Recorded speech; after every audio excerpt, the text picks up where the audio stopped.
Hello everyone, सबको मेरा नमस्कार। मैं हूं doctor Sumit Meshram, MBBS MD. पिछले वीडियो में हमने जाना ब्रैकियल प्लेक्सस के एनाटॉमी के बारे में जानकारी। अभी इस वीडियो में जानेंगे इसके आगे की रिलेटेड जानकारी anaesthesia point of view, that is supraclavicular block के बारे में। तो इस वीडियो में क्या क्या बताने वाला हूँ। सबसे पहले तो उसके एनाटॉमिकल लैंडमार्क इंपॉर्टेंट है, वो सेकंड इंपॉर्टेंट है technique, different technique, third important indication, चौथा जो है कॉम्प्लिकेशन और कॉन्ट्राइंडिकेशन। तो सबसे पहले आते हैं एनाटॉमिकल लैंडमार्क। तो पेशेंट जो है सुपाइन पोजीशन में रहता है, मतलब कि सोया हो रहता है, और उसका नेक है अपोजिट साइड में टर्न करके उसकी वजह से जो स्टर्नोक्लेडोमास्टॉइड मसल है वो प्रोमिनेंट हो जाती है, और उसका जो लैटरल बॉर्डर रहता है that is a clavicular head, उसके 2 सेंटीमीटर और लैटरल, और क्लेविकल रहता है उसके 1.5 सेंटीमीटर अबव सबक्लेवियन वेसल्स रहती है, सबक्लेवियन आर्टरी रहती है। तो वो पाल्पेट किया जाता है और फिर बाद में नीडल इंसर्ट किया जाता है। अभी टेक्निक क्या क्या है, डिफरेंट टेक्निक यूज़ किया जाता है। जैसे कि सबसे पहला जो है ब्लाइंड पैरास्थीसिया टेक्निक है, पेरिफेरल नर्व स्टिमुलेटर टेक्निक, और थर्ड है USG guided ultrasonography guided technique. तो जो पहली जो है ब्लाइंड पैरास्थीसिया टेक्निक, इसमें एनाटॉमिकल लैंडमार्क अच्छे से देखना इंपॉर्टेंट चीज़ है, ठीक है। तो सबक्लेवियन आर्टरी को पाल्पेट करके जस्ट उसको लैटरली नीडल इंसर्ट किया जाता है, और पेशेंट का कोऑपरेटिव होना इस ब्लाइंड टेक्निक में वो इम्पोर्टेंट चीज़ है। तो नीडल इंसर्ट करके पेशेंट को जो नीडल है, नीडल की डायरेक्शन पोस्टीरियरली रहती है, और अगर पेशेंट नीडल जो रिब को हिट हो रही है, फर्स्ट रिब को, तो वो नीडल वॉक किया जाता है रिब के, और उसका डायरेक्शन पोस्टीरियर किया जाता है, जिससे की वजह से पेशेंट के हार्ट को करंट आता है, और फिर बाद में लोकल एनेस्थीसिया ड्रग दिया जाता है। अभी इसमें सबसे ज़्यादा रिस्क क्या है, इसमें रिस्क ये है कि ये ब्लाइंड टेक्निक है, तो चांसेस ऑफ न्यूमोथोरैक्स के ज़्यादा रहते हैं। बाद में लोकल एनेस्थीसिया टॉक्सिसिटी भी बढ़ सकती है, और ये भी हो सकता है कि इसमें नर्व की इंजरी की चांसेस भी ज़्यादा रहते हैं।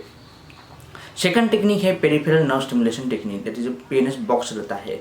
इसमें एक करंट सेट किया जाता है 0.5 to 0.8 मिली एम्पियर, और फिर नीडल इंट्रोड्यूस किया जाता है सबक्लेवियन आर्टरी की लैटरली, और मसल के कॉन्ट्रैक्शन देखा जाता है। जैसे जैसे करंट फिर धीरे धीरे कम किया जाता है, 0.5 तक लाया जाता है, और फिर लोकल एनेस्थीसिया ड्रग देते हैं। अगर 0.4 तक भी करंट आ रहा है, मसल की कॉन्ट्रैक्शन हो रहे हैं, मतलब कि needle direct contact of a nerve है, तो ऐसे कंडीशन में थोड़ा विड्रॉल करके फिर ड्रग दिया जाता है, जिससे कि अपना जो नीडल है वो नीडल टिश्यू में होना चाहिए, ना कि डायरेक्ट कॉन्टैक्ट ऑफ नर्व में।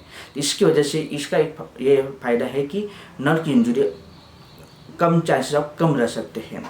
तीसरी टेक्निक जो है अल्ट्रासोनोग्राफी गाइडेड टेक्निक, इसमें इसका जो ये एडवांस टेक्निक है, और इसके फ़ायदा ये है कि अब ओबेसिटी पेशेंट और या जिसकी एनाटॉमी जो है, जैसे कि स्ट्रक्चर बाहर से बराबर दिख नहीं रहे हैं, तो ऐसे कंडीशन में अल्ट्रासोनोग्राफी से ब्लॉक दिया जाता है।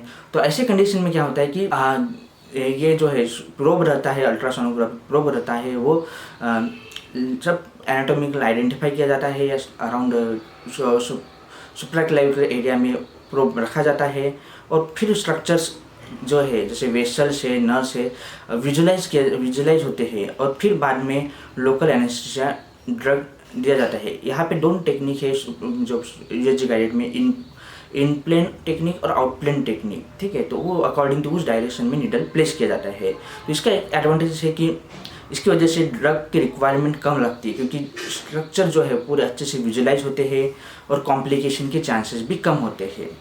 ये हो गया अलग अलग टेक्निक। बाद में आता है उसका इंडिकेशंस। ये जो ब्लॉक है इसको स्पाइनल ऑफ द आर्म बोलते हैं, सुप्राक्लेविकुलर ब्लॉक को, क्योंकि वो मैक्सिमम आर्म को ब्लॉक करता है, पैरास्थीसिया होता है, और अच्छे से एनेस्थीसिया मेंटेन रहता है। तो इसका इंडिकेशन कौन कौन से कंडीशन में है। इंडिकेशन पहला है तो है कि जितने भी ऑर्थोपेडिक सर्जरी है, आर्म के, फोरआर्म के, एल्बो, रिस्ट, इस सर्जरी में। सेकंड है कि न्यूरोवैस्कुलर स्ट्रक्चर्स वगैरह की सर्जरी रहा, तो उस कंडीशन में भी ब्लॉक दिया जाता है। बाद में अभी सुप्राक्लेविकुलर ब्लॉक है, उसके कुछ कॉम्प्लिकेशन हो सकती है, जैसे कि नीडल पंचर करते सबसे ज़्यादा कॉम्प्लिकेशन ब्लाइंड टेक्निक में हो सकते हैं। तो उसमें जो है क्या क्या कॉम्प्लिकेशन है, सबसे पहले तो नर्व इंजरी हो सकती है, बाद में वेसल्स राउंड रहती है। तो सेकंड कॉम्प्लिकेशन जो होता है वो वेसल्स की वजह से सबक्लाइन वेसल इंजरी हो सकती है, हेमेटोमा हो सकता है। अगर ब्लड में जब अगर लोकल एनेस्थीसिया गया तो उसकी वजह से लोकल एनेस्थीसिया टॉक्सिसिटी हो सकती है। बाद में अगर लंग्स को इंजरी हुई तो फिर न्यूमोथोरैक्स के चांसेस बढ़ते हैं। और रिकरेंट लैरिंजियल नर्व की वजह से हॉर्नर सिंड्रोम होता है, मतलब उसका चेंजेस वॉइस चेंज हो जाता है, हॉर्सनेस ऑफ वॉइस हो जाता है और हॉर्नेस सिंड्रोम भी होता है। तो ये हो गए कॉम्प्लिकेशंस। बाद में कुछ कॉन्ट्राइंडिकेशन है, मतलब कि कुछ कुछ कंडीशन में ये ब्लॉक नहीं देना चाहिए या अवॉइड करना चाहिए। जैसे कि पेशेंट कोऑपरेटिव नहीं होगा तो चांसेस है कि ब्लॉक अवॉइड करना चाहिए। बाद में अगर पेशेंट को उस साइड का इन्फेक्शन है तो ऐसे कंडीशन में भी ब्लॉक को अवॉइड करते हैं, स्किन इन्फेक्शन वगैरह रहा तो।